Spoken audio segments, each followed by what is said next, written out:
So, is he here? Oh, okay. Sorry, we got the guest on the line here, the great Adam Carolla. Adam and his Mangria will be appearing Friday, March 29th at Las Vegas House of Blues and Saturday, March 30th at Salt Lake City in Kingsbury Hall with Dr. Drew. Tickets available at adamcarolla.com. Adam, what's up, man? Hey, Artie. Always a pleasure. How you doing? Adam and his Mangria. Dude, when you brought that Mangria here, I had a couple of Jersey cops, and these are guys who have been through everything. They had some of that Mangria, and they said they weren't the same for 3 days. Well, you know, it was funny because I just bring it to wherever I go. Right. I just bring it with me because people enjoy it and it's fun. But your producers are like, well, you can't bring it in there because, you know, Artie's sober and everything. I was like, well, I'm not, so let's bring it in. And you know, it's one of these things that, and thank you so much for having so much fun with it and everything. It's one of these things where I literally cook this stuff up in my kitchen sink. Yeah. And then I used to just bring it in pitchers over to Kimmel's 4th of July barbecue just as a joke. Like, it wasn't one of these things like, you know, I'm one of the Kardashians and Mindori came up to me and wants me to endorse, you know, some of their booze. Right. I made this stuff, and it was just for me and my friends, and somebody who worked in Napa who made wine for a living called me and said, I can make that for you. And the next thing you know, we sold 50,000 bottles of Mangria. What now? What explain to me the origin of this now? What's actually in it? Like, what were the first... The origin...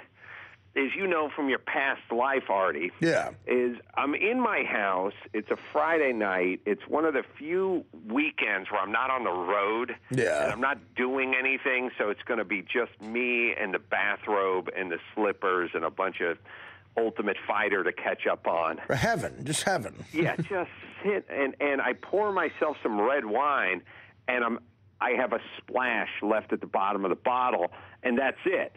And now I have to make the choice. Like, are you an alcoholic? Do you get dressed and drive to a liquor store? Or do you walk in? If you go in with a house coat and slippers, you have to buy a lottery ticket. That's the rule. So I'm like, it's 10 at night. I don't want to get dressed and go down the hill.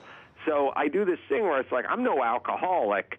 I'm not driving to a liquor store and getting more red wine. I'll just dump vodka into this stuff, which actually makes you more of an alcoholic. Yeah, I would think that would. I mean, that would say instant headache to me. But you had a great experience with it. Dump the vodka into the red wine. I tasted it. It tastes like ass. And I said, now you've screwed up what's left of your red wine. And then I hit it with a little orange juice and like a little lemon, and I put some ice, and I announce Excelsior. I yell to the heavens. I throw my hands up, and it tastes great, and I'm catching a buzz, and I announce that I've invented something called Mangria. Yeah. And from that point on, it's been a love affair. It's funny because when I walk in to tuck my kids in at night, they hear this. They hear the jingling of the ice cubes. Right. It's like Dean Martin's kids. It's really it's like I'm putting the gold diggers to bed. Yeah. Well, that's great, man. Now, do you? Is this something you take on stage? Will you like much like? You know, it's been again when you realize. I'm just going to tell my kids, listen, I don't know what business you're thinking about getting into, booze and porn, recession-proof, never goes out of style. Absolutely. There's never like there's not like, it's never the point in your life where you go, I'm going to take a decade off of porn. Right. Really no, I know. Imagination for a while, and enough with the booze. Like, I did a thing in Denver 2 weekends ago. I did a show at a theater in Denver. And before that, we rolled into town, and liquor store ordered 40 cases of Mangria. And I was going to go there and sign some bottles and take some pictures and then go do the show. And I'm like, good, you ordered 40 cases, so you'll have some stock when I leave. When people come in the next weekend, you can sell them some Mangria. The thing started at 4. I got there at 4:25. They'd sold out of 40 cases. Oh, man. Before I got there. That's a good feeling. It's just been gangbusters. And someone was just reminding me the other day, this will be my legacy. Like someone will be explaining. You mean the Mangria guy did comedy? Now that happens sometimes though. Like inadvertently, people discover a new business. I mean, look, booze is, even when they outlawed booze, by doing that, it created a whole group of Americans who became billionaires off booze because it's that wanted. The Kennedys. Yeah, the Kennedys are one of them. Absolutely. And it's crazy. I was at a Lakers game. I sat courtside at a Lakers game for the first time in my life last week, and I was down at like the Lexus lounge with all the other rich white guys down there, and I was sitting at a table just talking to a guy. It looked like he was wearing a Super Bowl ring, and I said, "What is that ring? You play some college baseball or something?" And the guy goes, "No, I got this ring for selling the most Jack Daniels in America 7 years running." Wow. And I said, how many cases of Jack Daniels do they move a year?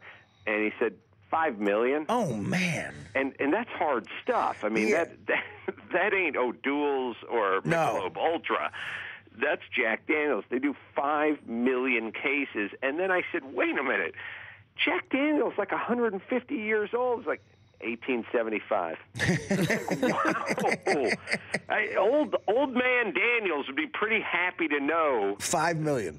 That they sell 5 million cases of that stuff, and it's been around for 140 years. Now, how does it feel that the 1 year you get to be courtside at a Laker game is the year they suck? I mean, they played the Timberwolves. And even though the Lakers suck, they play the Timberwolves. They beat them like 23 points. Right. And the only thing that could make that experience worse is if you went out to dinner with your former partner, Dr. Drew, 4 days later, like literally the next weekend, and he said, yeah, I got tickets to go to the Lakers game. It was last Friday. It was the buzzer beater that Kobe hit. And by the way, Kobe, right before he went out there and won an OT, gave me the, hey, Dr. Drew, what's going on with the whatever trial I've been watching on HLN? Like, it was like one of those. Oh, my God. What? Really? He didn't establish eye contact, and they beat him by 23 points. And you saw the buzzer beater, and Kobe gave you a that a boy. Jesus Christ. And how does Dr. Drew feel? Like Dr. Drew has made a lifetime career out of battling against substance and alcohol abuse, and you've invented a new alcohol. Like, how does he feel about that? That you're adding to the problem?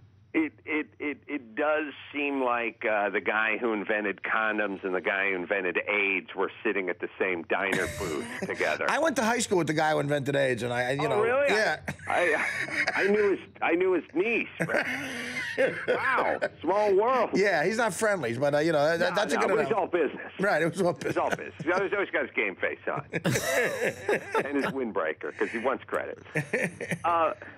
It's funny because we went out with Dr. Drew, and the thing that's funny about Dr. Drew is he eats like a goddamn horse. Like he eats. Does he? He's the only guy I know who eats angry. Like he literally shovels it in his face. Well, that's probably when he gets it out. He's got to get that anger out somewhere. Yeah, I'm like, what? How do you do this, Drew? And he's like, when I was in med school, we'd have to eat standing up. We did like 125-hour weeks before any regulation or anything. So he'd have like 5 minutes to eat lunch, and he'd just shove everything into his mouth. And now that's how he eats. But it did kind of ruin the meal when I said mid-meal. I said, Drew, we had a couple glasses of wine. I said, Drew, honestly, let's be honest, what's worse in terms of your professional batting average? So your last 10 patients in celebrity rehab or Nick Cage's last 10 movies? Be honest.